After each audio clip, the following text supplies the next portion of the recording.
quelle est la démarche du groupe qui nous fait nous réunir autour de ce process. Enfin, c'est une phrase provocatrice parce que tout le monde l'a bien compris. Et je pense que tout au long de la journée, on a eu des présentations très claires, très précises, très documentées qui nous montrent l'intérêt de cette démarche. D'abord, c'est l'amélioration effectivement des résultats chirurgicaux. C'est l'amélioration de la satisfaction des patients de nos établissements. On a maintenant un niveau de preuve qui est considérable. Il y a donc un process qui est éprouvé avec un fort consensus scientifique, et on l'a vu aussi tout au long de la journée, un fort consensus professionnel. On a vu que cette démarche RAC s'intégrait complètement dans la notion aussi des parcours personnalisés de soins qui est un axe stratégique de développement pour le groupe. Et puis surtout parce qu'il y a déjà plusieurs équipes chirurgicales d'établissements du groupe qui ont adopté, sous une forme ou une autre, une partie ou l'intégralité de la démarche RAC, mais sans forcément la valoriser. L'autre élément, et Karim, tu en parlais précédemment, c'est que les pouvoirs publics se sont saisis de cette thématique, à la demande de l'assurance maladie, à la demande de la Direction générale de la santé, à la demande de la SFAR, et l'HAS a donc émis une note de cadrage dans le but de constituer un groupe de travail afin de produire des recommandations. On commence à avoir maintenant bien l'habitude de ce que ça veut dire. Quand l'HAS commence à sortir des recommandations, à un moment donné, les tutelles, l'assurance maladie vont s'en saisir et il y aura sans doute des choses qui vont se passer dans les tarifications, dans les démarches qualité, etc. Donc on voit quand même qu'il y a un certain nombre de choses qui nous poussent à nous investir dans cette thématique. Quels sont les objectifs? Alors à court terme d'abord, c'est d'identifier les équipes et les disciplines qui sont déjà investies et ou qui sont volontaires pour mettre en œuvre une démarche RAC structurée. Et c'est pour les accompagner, pour mettre en place et définir avec elles les organisations qui permettront cette labellisation. Et tout ça dans le but d'anticiper l'évolution des attentes des patients, parce qu'il ne faut pas se leurrer, les patients vont de plus en plus être informés et demander quand ils vont rentrer dans les établissements, mais est-ce que vous faites la RAC? Alors peut-être pas selon ces termes, mais est-ce que vous avez une organisation autour de l'intervention chirurgicale? Et c'est aussi anticiper l'évolution des demandes des tutelles et des financeurs par rapport au mode de délivrance des soins. Et ça, c'est quelque chose qui existe déjà. Ça, c'est pour le court terme. Et à moyen terme, c'est, avec ces équipes, partager au sein de l'ensemble des établissements du groupe des bonnes pratiques pour mettre leur développement. Alors, comment on va organiser ce projet et comment on va le lancer? D'abord, c'est quelque chose qui va nécessiter votre participation. C'est-à-dire on a besoin de la participation des établissements, on a besoin de l'implication des équipes, de l'ensemble des professionnels. On a vu l'importance de la pluridisciplinarité et c'est avec vous qu'il va falloir faire vivre ce projet.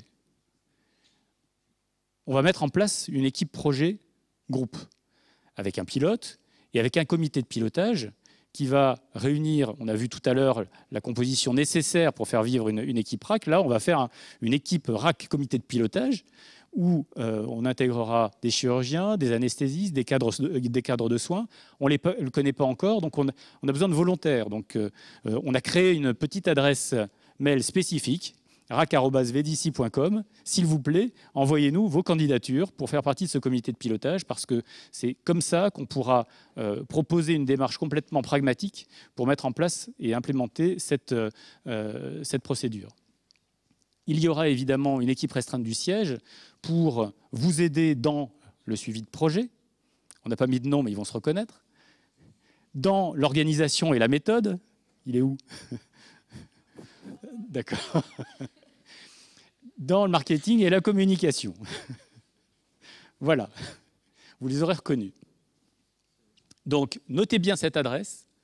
Il est important que vous nous fassiez remonter votre souhait de faire partie de ce comité de pilotage.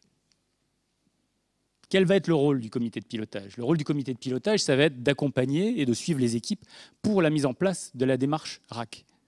Ça va être de recueillir et valider les candidatures. Bien évidemment, il va falloir analyser quelles sont les équipes ou les établissements qui sont le plus à même de mettre en place et de développer ce type de process. c'est, je pense qu'on représentera aussi l'interface avec Grasse, interface qui existe déjà par la participation d'un certain nombre d'entre nous à cette association. Ça va être de permettre l'apport des supports méthodologiques, que ce soit les supports méthodologiques directement liés à la RAC ou à la mise en place et au fonctionnement au niveau des services et de l'établissement. C'est accompagner en fonction des besoins sur le terrain les évolutions d'organisation nécessaires, identifier éventuellement les ressources supplémentaires nécessaires, qu'elles soient techniques, qu'elles soient humaines, pour le bon déroulement du projet, identifier les éléments de blocage qui pourraient empêcher la bonne mise en place de ce projet. Et puis, c'est à un moment donné aussi de faire savoir ce que l'établissement et ce que le service a mis en place. En pratique,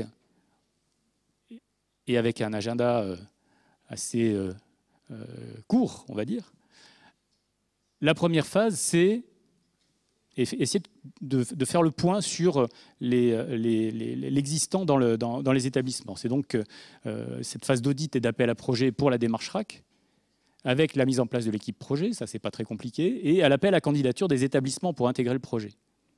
Donc là, on va vous faire passer déjà avec tout le message du séminaire dans vos établissements. Vous pourrez essayer de voir s'il est pertinent et légitime de faire de candidater pour cette implémentation.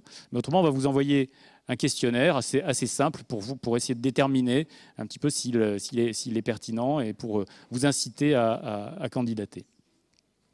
L'initialisation de la démarche donc sur la fin de l'année, ça va être de valider les candidatures et de faire ce retour à vos équipes.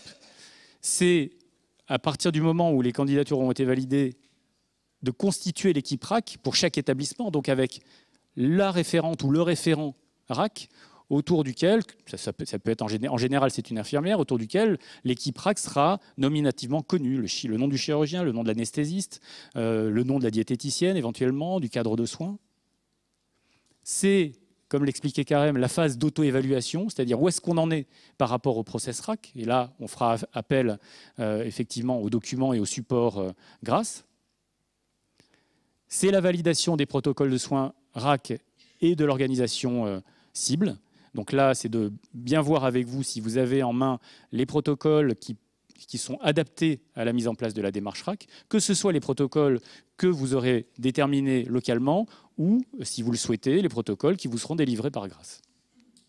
Et puis, à partir de là, on pourra démarrer, c'est-à-dire démarrer avec le premier patient qui sera intégré à la base de données, et on souhaiterait que ce soit début 2015.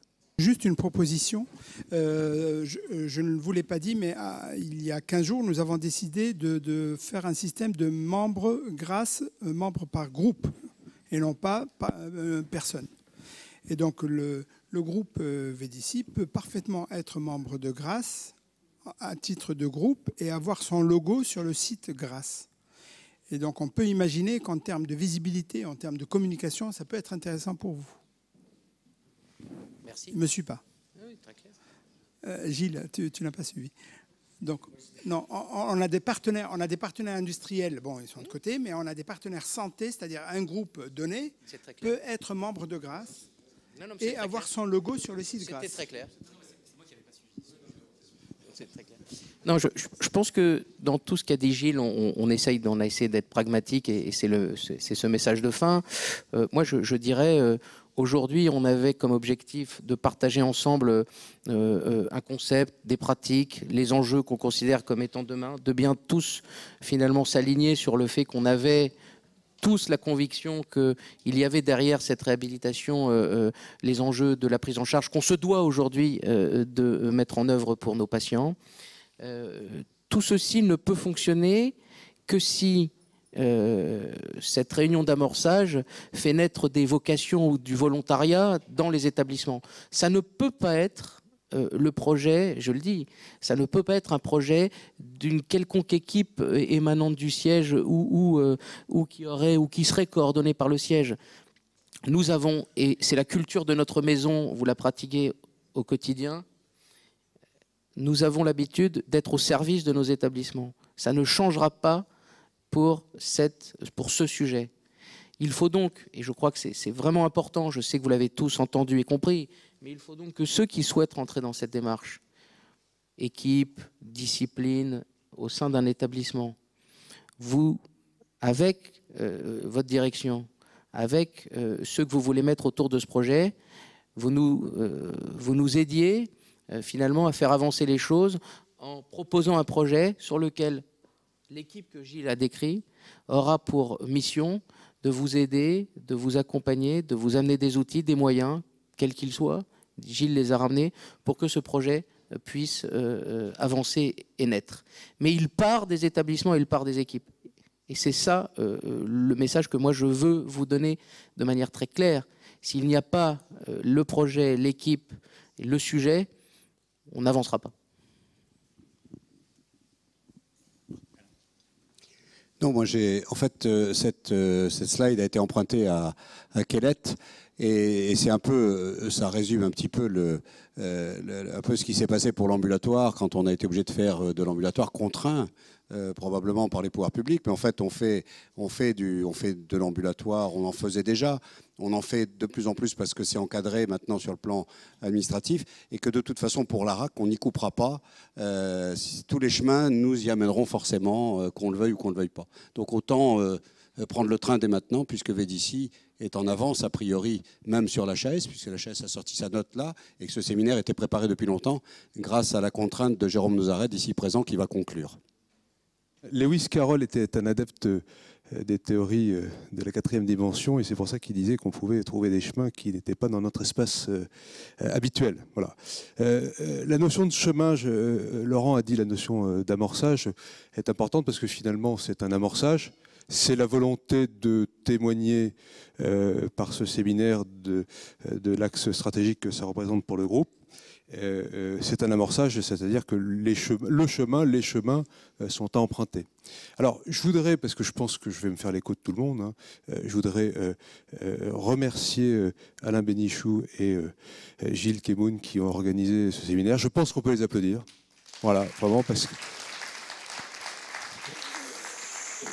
Tout comme on peut applaudir, même si beaucoup ont dû s'échapper, mais il reste le professeur Karim Slim éminent sur le sujet. Il reste également à remercier les intervenants. Je crois qu'on peut les remercier. Alors, je pense que vous serez d'accord avec moi, c'était extrêmement riche, extrêmement passionnant, extrêmement intéressant. Alors, j'avoue ne pas avoir forcément tout compris, mais quelque part, c'est un peu normal, puisque ce qu'on aime bien dans le groupe, et parce que c'est le propre de notre métier, c'est que c'est multidisciplinaire, c'est que c'est interdisciplinaire. Et que, comme le rappelait Laurent à l'instant, c'est uniquement parce que l'on sait travailler en équipe, c'est ce que témoigne la diversité des gens qui sont dans la salle, c'est uniquement parce qu'on sait travailler en équipe, parce qu'on sait travailler en projet, que l'on sait avancer dans l'amélioration de notre métier, c'est-à-dire de la qualité des soins que nous rendons à nos patients. Alors, je trouve que cette démarche RAC, cette thématique RAC, je trouve qu'elle est extrêmement vertueuse, et que par ailleurs, elle reflète une évolution, et je n'ai pas peur des mots parce qu'on continue dans l'interdiscipline, une évolution marketing et industrielle de notre secteur d'activité. Elle est extrêmement vertueuse. On a parlé des logiques d'équipe, on a parlé de l'amélioration de la qualité, on a parlé de la protocolisation, donc de la sécurité. On a parlé aussi de la diminution des durées moyennes de séjour. D'une certaine manière, on parle d'économie. Donc, on parle de personnalisation de la prise en charge. On parle d'écoute et de réponse aux besoins et aux attentes des patients. Enfin, vous voyez comme cette logique-là est le support de ce que j'appelais à l'instant une évolution marketing industrielle, parce que c'est des mots qui sont pas forcément employés dans notre secteur, mais vous savez que finalement on commence à les introduire, et chacun sait qu'on a désormais plusieurs référents, en l'occurrence référents marketing et autres, et on a aussi des ingénieurs. Voilà, je crois qu'il ne faut pas avoir peur de se dire que tout simplement l'évolution que nous vivons, et qui est le fruit d'évolutions liées à l'augmentation de certaines contraintes, mais aussi, et je dirais surtout, la nécessité que nous avons de toujours offrir le meilleur soin, compte tenu de la technologie, compte tenu aussi de l'évolution des attentes, des besoins du patient, de l'évolution de la sociologie. Le patient d'aujourd'hui,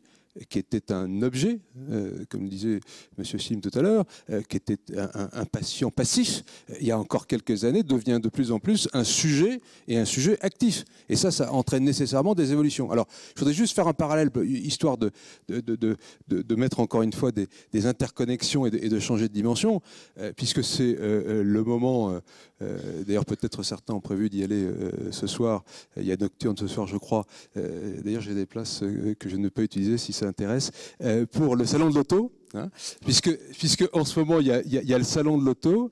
Je sais pas, enfin je pense que c'est un bien de consommation que chacun connaît bien, que chacun utilise à peu près, même si j'imagine qu'il y en a qui sont réfractaires et qui n'ont pas voulu passer leur permis de conduire, mais est-ce qu'on se rend compte, alors je ne parle même pas du début de l'industrie automobile où pour avoir sa Ford T qui était noire ou noire, il fallait attendre 2 ans.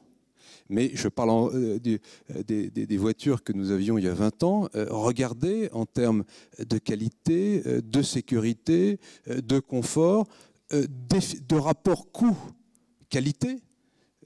Souvenons-nous que lorsque le président de Renault a imaginé la Logan, les gens lui riaient au nez en disant vous allez peut-être faire une voiture pour les pays en voie de développement et encore. Et aujourd'hui, le Duster, je crois, est le 4x4 le plus vendu en France. Voilà. Bon, donc cette évolution que nous vivons avec très certainement une culture différente, avec très certainement des mots différents, mais pour autant c'est une culture qui s'approche très certainement de ces évolutions finalement de la société, de ces évolutions marketing et industrielles. Voilà. Donc je ne vais pas abuser de ces mots-là parce que finalement on n'en a pas besoin. On a bien conscience de ces évolutions-là et je trouve que cette démarche RAC, elle est extrêmement vertueuse par rapport à toute cette évolution. Et donc c'est pour ça que nous souhaitions par l'intermédiaire de ce séminaire amorcer cette démarche. Laurent l'a dit, même si nous sommes convaincus que tous les chemins vont y mener, pour reprendre ce que disait Alain, on ne va certainement pas être dans une logique qui consiste à dire dans 1 an, il faut que tout le monde fasse de la RAC. Certainement pas.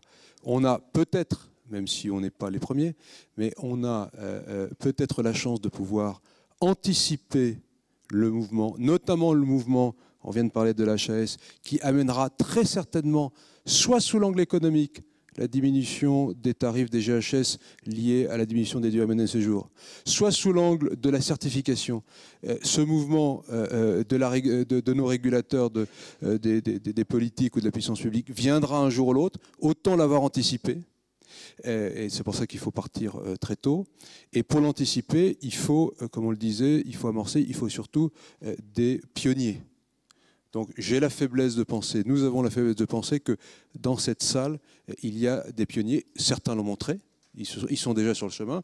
D'autres, s'ils sont là, c'est qu'ils ont, soit qu'ils le font déjà sans le savoir comme M. Jourdain, soit qu'ils ont la volonté d'aller dans cette direction-là. Et aujourd'hui, Laurent le disait, la volonté du groupe, c'est d'accompagner ces pionniers, ceux qui auront envie de se lancer dans la démarche. Et on voit bien qu'on pourra être aidé par l'association Grâce par ailleurs.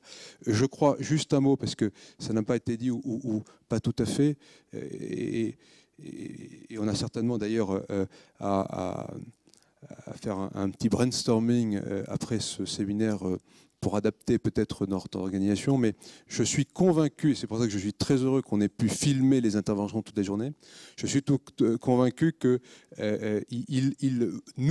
vous faut, dans chacun des établissements, essayer de répercuter la richesse de ce séminaire.